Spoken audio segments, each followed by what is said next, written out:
기도하시겠습니다. 하나님 아버지 감사합니다. 오늘도 변함없이 저희를 말씀의 자리, 은혜의 자리, 하나님 얼굴 앞에 서는 자리로 불러주시니 참으로 감사드립니다. 하나님 아버지, 이 시간 말씀이 선포될 때 주님께서 함께하여 주셔서 이 말씀 가운데 한 사람 한 사람에게 꼭 필요한 말씀 선포되는 시간 되게 하여 주시고, 이 말씀을 통하여 주님의 음성을 듣는 귀한 시간 되게 하여 주옵소서. 성령님께서 함께하여 주셔서 사람의 생각 전하지 아니하게 하여 주시고, 성령님께서 함께하여 주셔서 우리 듣는 모두 가운데 꼭 필요한 말씀만 남는 귀한 시간 될 수 있도록 인도하여 주옵소서. 예수님의 이름으로 기도합니다. 아멘. 우리는 지난주까지 십계명 말씀을 함께 나누었습니다. 우리 십계명 전에는 여호수아 말씀을 나누었잖아요. 여호수아 십계명 계속해서 이제 구약을 오늘 계속해서 나누었기 때문에 이제 다시 신약 말씀을 함께 나누고자 합니다. 이번 주부터 대략 4개월 정도 우리가 함께 나눌 말씀은 고린도전서 말씀입니다. 고린도 교회는 초대 교회가 가지고 있었던 어려움들을 그대로 많이 갖고 있었습니다. 이 어려움들에 대한 바울의 응답이 바로 고린도전서 말씀입니다.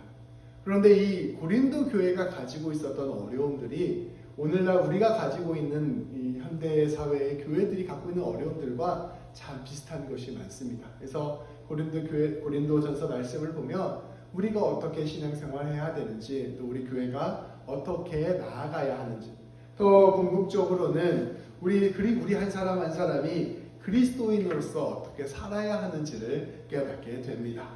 복음이 무엇이고 복음을 따르는 삶이 무엇인지를 고린도전서 말씀은 우리에게 가르쳐 주는 것입니다. 예전에 여호수아 말씀을 나누었던 것처럼 대략적으로 한 주에 한 장 정도씩을 나누려고 합니다. 해당 장에서 가장 중요한 내용을 중심으로 나누겠습니다. 이 고린도전서 말씀을 통하여 우리 교회가 든든히 서고, 또 우리 성도님들이 온전한 그리스도인으로 굳게 서기를 주님의 이름으로 축복합니다. 우리가 오늘 함께 나눈 말씀 고린도전서는 제가 방금 말씀드렸던 것과 같이 이 바울이 고린도 교회에 보낸 편지였습니다. 우리 고린도 하면 딱 어딘지 모르잖아요. 그러니까 여기에 연합이에요. 이 그리스, 여기 밑에 보시면 그리스 지도가 나오는데, 그리스 지도에 이 아가야라는 지역의 주도로 있는 항구 도시였습니다. 이 도시는 로마 시대에 매우 번영했던 도시였다고 합니다. 자연스럽게 문화와 종교가 발달하였으며 동시에 쾌락과 욕망을 추구하던 문화도 팽배했던 도시였습니다. 아주 번영했던 도시였습니다. 이 바울이 전도 여행을 하는데 2차 전도 여행 때에 이 고린도에 들어가서 복음을 전파합니다. 근데 우리가 지금 사도행전 말씀 함께 나누고 있잖아요. 대부분은 복음 조금 전하면 쫓겨나고, 복음 조금 전하다 보면 쫓겨나고, 이런 패턴인데 이 고린도에서는 무려 2년이나 걸쳐서 바울이 머물게 되었습니다. 이 바울이 2년 동안 머물면서 집중적으로 케어하고 관리하고 든든히 교회를 세워나갔던 교회였습니다. 바울이 2년이나 복음을 전하였으니 얼마나 그 능력이 많이 드러나게 되었을까요? 그래서 이 고린도 교회는 다른 교회에 비해서 아주 크게 부흥한 성도가 많은 교회였습니다. 그런데 이 고린도 교회에 큰 문제가 생겼습니다. 이 교회가 커지고 부흥하게 되면서 사람들 사이에 분열과 다툼이 생기기 시작한 것입니다. 예나 지금이나 이 사람이 많아지면 이렇게 방파가 생기곤 하잖아요. 이 고린도 교회도 그렇게 분열과 다툼이 생기기 시작했습니다. 우리가 오늘 함께 봉독한 말씀 앞부분에 있는 1장 10절과 11절 말씀을 우리 함께 보도록 하겠습니다. 우리 같이 한번 봉독해 볼까요?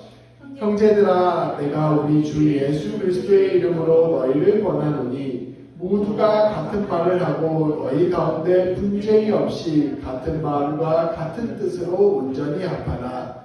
내 형제들아, 근로의 질편으로 너희에 대한 말이 내게 들리니 곧 너희 가운데 분쟁이 있다는 것이라. 아멘. 이 말씀에 고린도전서가 편지잖아요. 이 편지 전체 내용에 주제가 담겨져 있습니다. 이 바울이 편지를 쓸 당시에는 에베소라는 도시에 있었습니다. 에베소는 오늘날의 터키 지역에 있는 도시예요.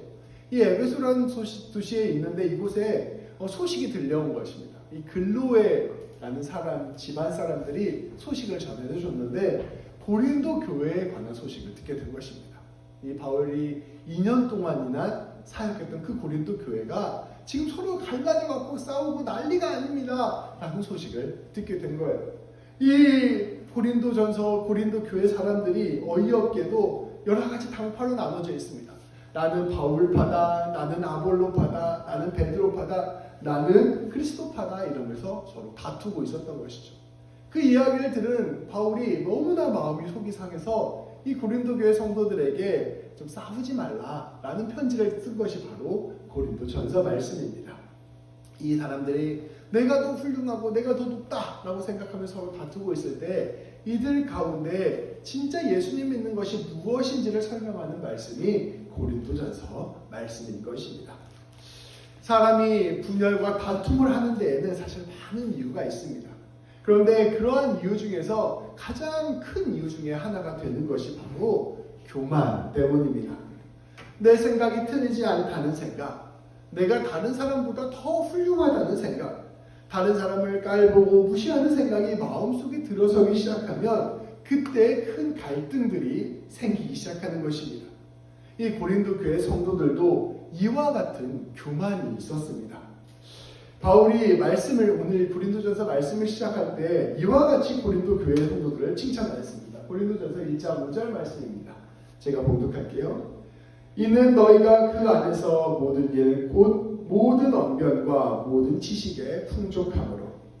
물론 뒤에 고린도전서 우리가 함께 말씀을 읽었던 것들을 보면 너희 중에 뭐 얼마나 탁월한 사람이 있느냐, 너희 중에 얼마나 똑똑한 사람이 있느냐 바울이 이렇게 이야기하긴 하지만 사실 고린도 교회 성도들 중에서는 엘리트가 많았다고 합니다.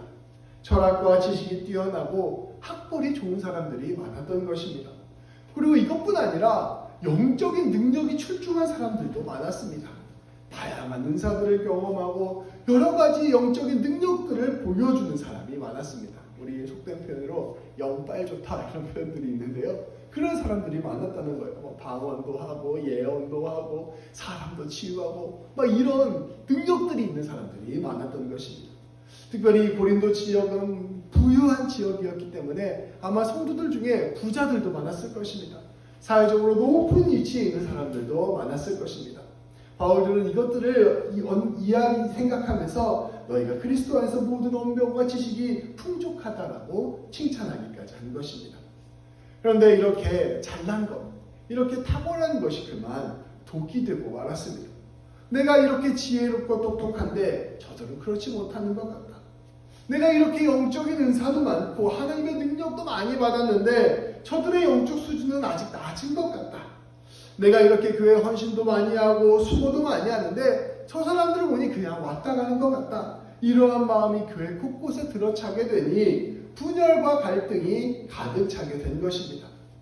고린도 교회는 부흥하기도 하고 탁월한 능력을 가진 신앙인들도 많았지만 정작 교회는 사랑으로 하나 되지 못하고 부서지고 만 것입니다. 마치 모래알이 흩어지듯이 성도들이 막 패를 나눠서 서로를 비난하면서 싸우고 있었던 것입니다. 바울은 이러한 교회의 분열과 갈등 이야기를 들으며 크게 마음 아파했습니다. 그리고 이 교회의 분열과 다툼은 그저 교회가 집단이기 때문에 공동체이기 때문에 어쩔 수 없이 패를 나눠서 싸우는 이런 차원의 문제를 넘어서는 것이었습니다. 왜냐하면 이렇게 이들이 자기를 높이면서 갈등하고 있다는 것은 성도 한 사람 한 사람의 신앙이 무언가 어긋나 있다는 것을 의미하는 것이었습니다. 예수 그리스도의 복음이 무엇인지를 알고 예수 그리스도의 복음을 깊이 깨닫는다면 이러한 모습이 되지 않았을 텐데 이들이 이러한 모습이 있다는 것은 아직 복음을 알지 못하고 오해하고 있구나라는 것을 의미하는 것이었기 때문입니다. 바울은 이것을 가장 마음 아파했던 것입니다.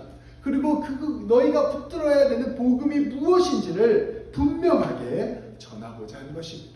바로 그 말씀이 오늘 우리가 함께 읽은 고린도전서 말씀입니다. 오늘 말씀 18절부터 25절까지 말씀을 우리가 함께 교독해서 봉독하도록 하겠습니다. 이 말씀은 굉장히 중요하고 유명한 말씀이에요. 그래서 성도들이 다 외우시면 좋으신데 너무 많으니까 일단 함께 교독해서 봉독하도록 하겠습니다. 제가 먼저 읽겠습니다. 십자가의 도가 멸망하는 자들에게는 미련한 것이요 구원을 받은 우리에게는 하나님의 능력이라. 기록된 바 내가 지혜 있는 자들의 지혜를 멸하고 총명한 자들의 총명을 피하리라 하였으니. 지혜 있는 자가 어디 있느냐? 선비가 어디 있느냐? 이 세대의 변론가가 어디 있느냐? 하나님께서 이 세상의 지혜를 미련하게 하신 것이 아니냐? 하나님의 지혜에 있어서는 이 세상이 자기 지혜로 하나님을 알지 못하므로 하나님께서 전도에 미련한 것으로 믿는 자들을 구원하시기를 기뻐하셨도다. 유대인들은 표적을 구하고 헬라인은 지혜를 찾으나 우리는 십자가에 못 박힌 그리스도를 전하니 유대인에게는 권위 있는 것이요 이방인에게는 미련한 것이오되. 오직 부르심을 받은 자들에게는 유대인이나 헬라인이나 그리스도는 하나님의 능력이요 하나님의 지혜니라. 하나님의 약속이 사람보다 지혜롭고 하나님의 약하심이 사람보다 강하니라. 아멘. 앞서 말씀드렸다시피 이 말씀 매우 중요한 말씀입니다. 집에 가셔서 성경책의 18절, 22절부터 25절 이렇게 체크해 놓으시고 몇 번씩 읽으시고 암송하시면 참 좋을 것 같습니다. 바울은 이 말씀들을 통하여 우리가 믿는 믿음, 우리가 믿는 복음은 세상 사람들의 종교와 믿음과는 완전히 다르다는 것을 선포하고 있습니다. 이것은 당연히 고린도 교회 성도들뿐 아니라 오늘 우리에게도 선포하는 말씀입니다. 우리가 예수님을 믿는다면 반드시 알아야 되는 말씀인 것입니다. 먼저 세상 종교를 한번 생각해 봅시다. 사람들은 예로부터 자기가 원하는 것을 얻기 위해서 종교를 믿었습니다. 특별히 과학이 발전하기 전에는 이 자기가 원하는 것을 얻을 방법이 없잖아요. 그래서 이것들을 위하여 신을 만들고 신을 섬겼던 것입니다. 농사를 짓기 위해서는 하늘에서 해가 뜨고 비가 내려야만 합니다. 그래야 농사를 잘 짓고 풍요로워질 수 있기 때문입니다. 그래서 해를 띄울 능력, 비를 내리게 할 능력을 가진 해의 신, 비의 신을 만들어 섬긴 것입니다. 그렇게 열심히 제사도 드리고 그것을 통해서 해가 뜨게 하고 비가 내리게 하는 능력을 경험했던 것입니다. 이와 같이 땅의 신도 만들고 바다의 신도 만들고 전쟁의 신도 만들고 산신령도 만들고 삼신할머니도 만들고 도깨비도 만들고 이런 신들을 많이 만들어서 열심히 숭배함으로써 자기가 원하는 것들을 얻고자 하는 것입니다. 이것이 바로 세상 사람들이 섬기는 종교의 본질입니다. 이러한 종교에 있어서, 이러한 신들에게 있어서 가장 중요했던 것이 무엇일까요? 바로 다름 아닌 위대한 능력이었습니다. 이 신이 위대해야 내가 원하는 소원을 들어주기 때문입니다. 그래서 이러한 신들을 숭배하는 사람들은 이러한 신의 능력, 신의 무서움, 신의 화려함 등을 열심히 보여주려고 하였습니다.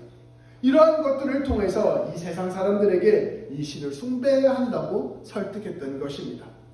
그래서 세상 종교들은 어떠합니까? 아름답고 찬란하고 화려한 신전들을 지었습니다. 거대하고 무서운 우상들을 만들었습니다. 이러한 신들의 능력을 보여주는 멋진 신화들을 만들어냈습니다. 세상의 각종 지혜와 지식으로 신에 대한 철학을 만들어냈습니다. 그리고 이러한 모든 것들을 통하여 이 위대한 신들을 믿으면 너도 이 모든 것을 얻을 수 있다라고 선포하는 것이 바로 종교의 모습이었던 것입니다. 신을 믿음으로써, 종교를 믿음으로써 그 신과 종교를 통하여 자기가 원하는 것을 얻고 자기가 높아지는 것이 바로 종교의 본질이었던 것입니다. 그런데 바울이 선포한 복음, 우리 주 예수 그리스도께서 우리에게 보여준 진리는 무엇입니까? 오늘 말씀을 따르면 십자가의 도입니다.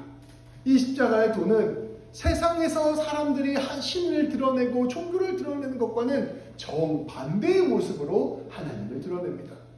하나님의 아들이 이 땅에 오셨는데 결국 그 아들이 비참하게 죽고 말았습니다. 어떠한 화려함도 없고 어떠한 승리도 없고 어떠한 자랑도 없이 초라하게 신이 죽고 만 것입니다. 놀랍게도 그 자리에서 신은 아무런 말도 하지 않으셨습니다.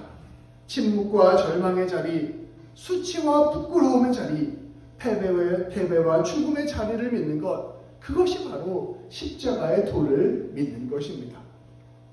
종교를 믿는 사람들에게 예수님의 십자가는 아무런 매력을 주지 못합니다. 종교를 통하여 자기가 높아지고자 하는 사람, 자기가 원하는 것을 얻고자 하는 사람들에게 예수님의 십자가는 들리지 않는 이야기입니다. 그래서 예수님을 믿으면서도 예수님을 세상 사람들이 믿는 종교처럼 믿는 것입니다. 예수님을 통해서 나를 높이고 예수님을 통해서 나를 자랑하고 예수님을 통해서 나를 지혜롭게 할 그러한 예수님만 찾을 뿐, 예수님이 정작 우리에게 보여주시는 그 십자가에서는 눈을 돌리는 것입니다. 바울은 그렇기에 십자가의 도가 멸망하는 자들에게는 미련한 것처럼 보인다라고 선포하고 있는 것입니다. 그러나 우리가 그 십자가를 깊이 묵상하게 된다면, 그 십자가를 깊이 바라보게 된다면 우리는 그 가운데서 완전히 새로운 가치관을 갖게 됩니다. 우리 예수님은 어떠한 모습을 보이셨습니까? 죽음의 자리까지 순종하셨습니다. 사랑하시되 자기의 모든 것을 내어주기까지 사랑하셨습니다. 죄인된 우리를 용서하시기 위하여 자신의 모든 보혈을 흘려주셨습니다. 나를 높이고 나를 자랑하고 나를 세우는 그 자리와는 정반대의 길을 걸어가신 예수님을 우리는 십자가를 통하여 보는 것입니다. 그리고 그 예수님 안에서 참된 하나님의 구원의 능력을 보는 것입니다. 그 안에서 우리는 진리를 보는 것입니다. 예수님을 믿는다는 것은 무엇을 의미하는 것일까요? 이 십자가를 통하여 우리의 삶의 길을 새롭게 하는 것입니다. 이제껏 내가 살아왔던 모든 가치관을 완전히 뒤바꾸는 것을 의미하는 것입니다. 나를 높이고 나를 세우고 나를 자랑하려고 했던 그 모든 삶의 가치관에서 하나님께 순종하고 하나님을 따라가고 하나님의 사랑에 반응하는 삶으로 내 삶을 완전히 뒤바꾸는 것, 이것이 바로 십자가의 도를 믿는 것입니다. 우리 예수님께서는 이것을 다시 태어나는 것이라 이야기하십니다. 거듭나는 것이라 이야기하십니다.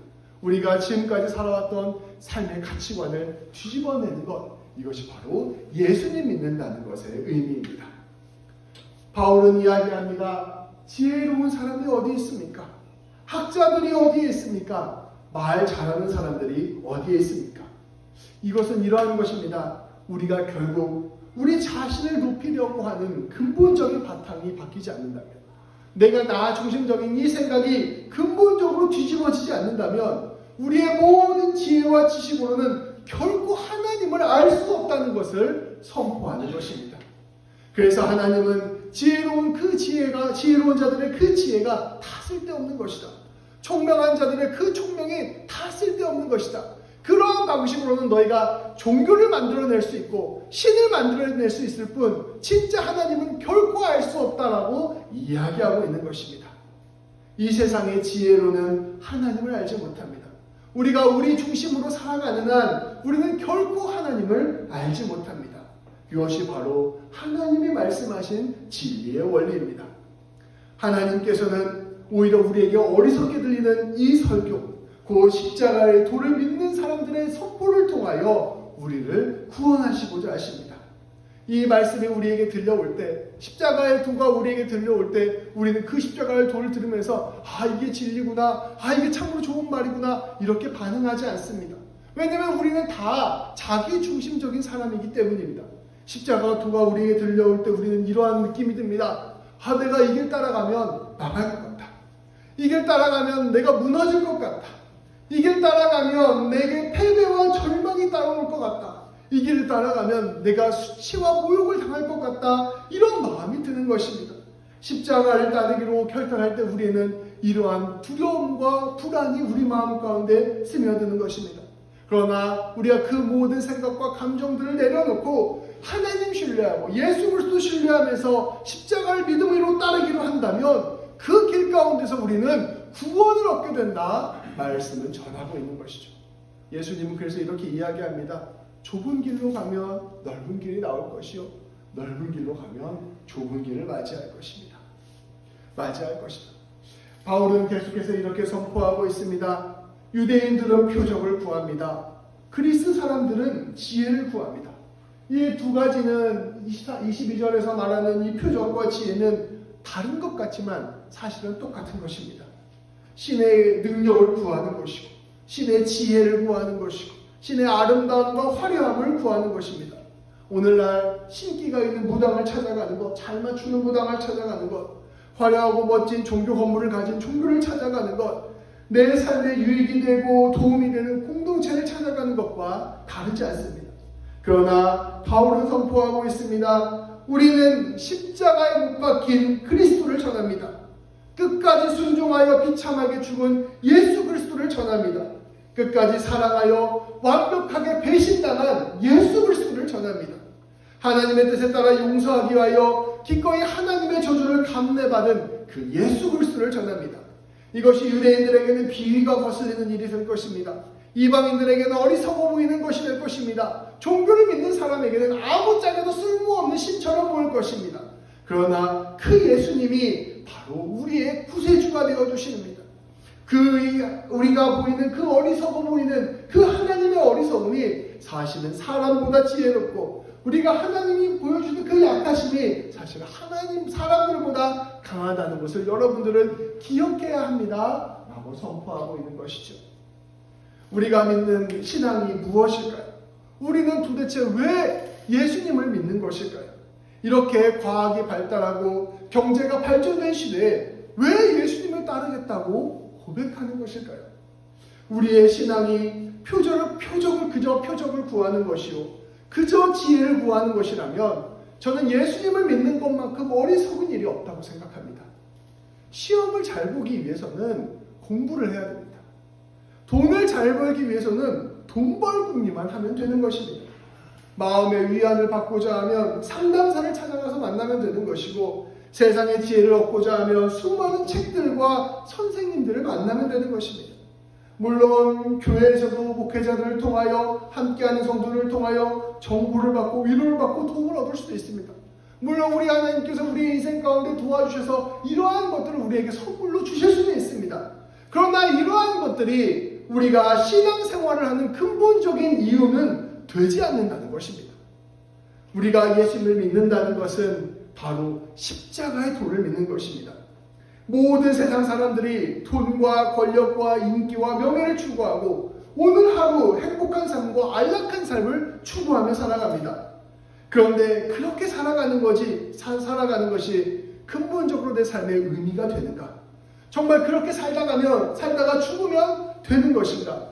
내 인생을 근본적으로 붙들어줄 진리가 없는 것인가? 이렇게 묻는 것이 바로 우리의 진정한 물음이 되어야 합니다.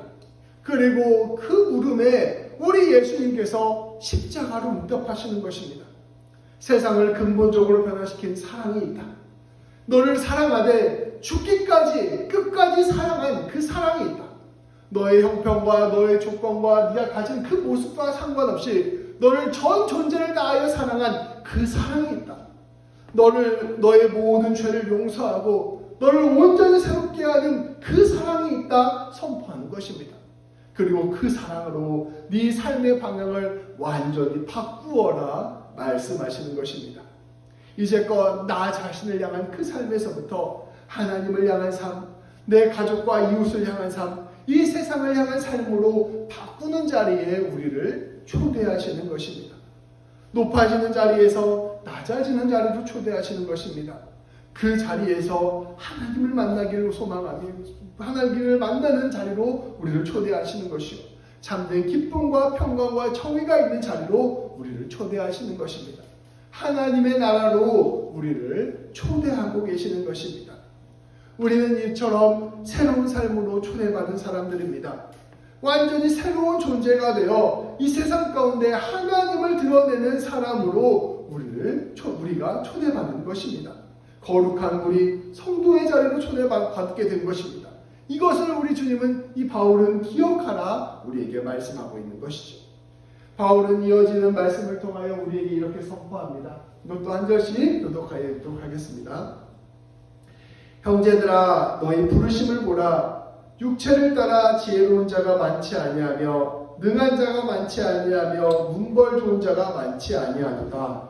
그러나 하나님께서 세상에 미련한 것들을 택하사 지혜 있는 자들을 부끄럽게 하려 하시고 세상에 약한 것들을 택하사 강한 것들을 부끄럽게 하려 하시며. 하나님께서 세상에 천한 것들과 멸시받는 것들과 없는 것들을 택하사 있는 것들을 폐하려 하시나니 이는 아무 육체도 하나님 앞에서 자랑하지 못하게 하려 하시니라.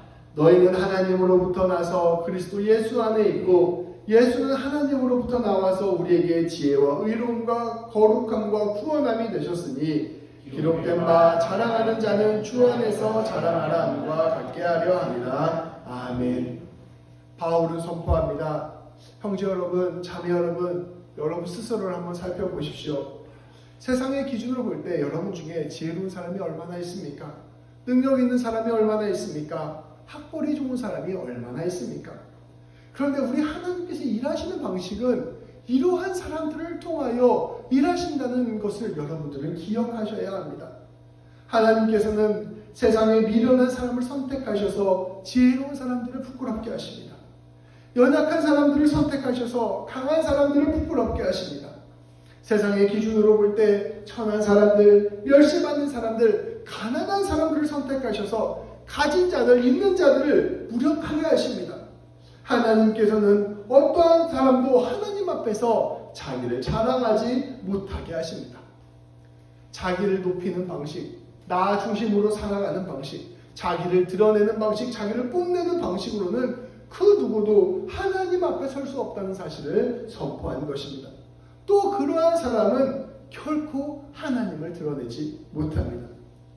바울은 이어서 선포합니다. 그러나 여러분들은 하나님으로부터 난 하나님의 자녀가 되었습니다. 그리스도 예수께 속한 사람이 되었습니다.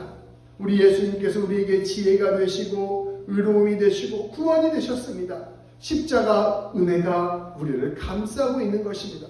그러니 여러분 이제 예수님만 자랑하시고 십자가만 드러내시고 주님의 뜻에 따라 살아가십시오.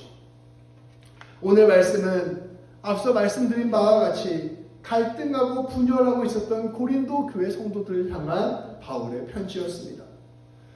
고린도 교회 성도들은 예수님을 믿고 성도가 되었습니다. 성령 충만함으로 말미암아 여러 가지 능력들도 영적인 능력들도 얻게 되었습니다. 그러나 가장 정작 중요한 십자가의 도는 깊이 깨닫지 못했던 것입니다. 아직도 세상 사람들의 종교의 방식으로 예수님을 믿었던 것입니다. 그래서 내가 이 예수님 믿고 얼마나 복받았는가, 내가 예수님 믿고 얼마나 놀라운 능력들을 얻었는가, 내가 예수님 믿고 얼마나 탁월한 지혜를 얻고 하나님에 관한 지식을 얻었는가만 자랑하고 있었던 것입니다. 누가 더 나은 사람인가, 누가 더 높은 사람인가, 누가 더 옳은가를 두고 싸웠던 것입니다. 그러나 바울은 선포합니다. 아닙니다 여러분. 예수님을 믿는 것은 십자가의 도를 믿는 것입니다. 예수님의 길을 따라가는 것이 바로 예수님을 진짜 잘 믿는 길입니다. 바르게 믿는 길입니다. 선포한 것입니다. 고린도 교회 성도들의 모습은 사실 우리의 모습과 다르지 않습니다. 우리 역시 나를 위한 하나님을 찾을 때가 훨씬 더 많기 때문입니다. 우리 하나님께서는 우리가 하나님께 간구하고 기도하고 요청하는 것을 소홀히 여기지 않으십니다. 왜 너는 너만 생각하느냐 이렇게 이야기하지 않으세요. 우리에게 은혜를 주시고 기도를 응답하여 주시고 우리를 통하여 일하여 주십니다. 그러나 우리가 그 자리에서만 머무는 것을 원하지 않으십니다. 그것을 넘어서서 궁극적으로 하나님께서 보여주시는 하나님, 그 십자가의 도를 따르기를 원하십니다. 그 십자가의 도를 따라갈 때 진실로 하나님을 알 수 있게 되기 때문입니다. 신앙마저도 우리 자신을 높이는 그 도구로 사용하는 그 자리에서 이제는 내려와서 낮은 자리, 예수님을 따라가는 자리로 오라 말씀하여 주시는 것입니다. 모욕과 치욕의 자리로 오라 말씀하십니다. 미련해 보이고 거리끼는 그 자리로 오라 말씀하십니다. 용서와 사랑의 자리로 오라 말씀하십니다. 그리고 그 자리에서 빛과 소금이 되라 말씀하십니다. 누군가가 나와서 이렇게 간증을 합니다. 내가 하나님을 믿었더니 돈도 많이 벌고 지위도 높아지고 내가 이렇게 훌륭한 사람이 되었습니다 라고 사람은 간증을 하면 우리는 그 사람을 통해서 하나님이라는 신이 저런 능력을 가진 신인가 보다 라는 생각을 할 수 있을 것입니다. 그런데 안타깝게도 그러한 신앙 고백은 모든 종교에 다 있습니다. 제가 예전에 배낭여행을 하다가 베트남에서 어떤 한 어른을 만난 적이 있어요. 근데 그 어른을 만났는데 그 사람이 해준 이야기가 아주 기가 막혔습니다. 자기가 열심히 하나님을 믿었다는 거예요. 하나님을 믿었는데 하나님을 믿는 내내 인생이 점점점 어려워졌다는 거예요. 그러니까 사업도 망하고 삶도 어려워지고 점점 고난과 어려움이 그 사람의 삶에 가득했대요. 그래서 점점 어려운 와중에 자기가 이제 봉고차를 가지고 전도를 했는데 그 봉고차가 교회 사역을 하다가 망가진 거예요. 근데 교회가 너무 가난해서 봉고차를 고쳐줄 수가 없었다고 합니다.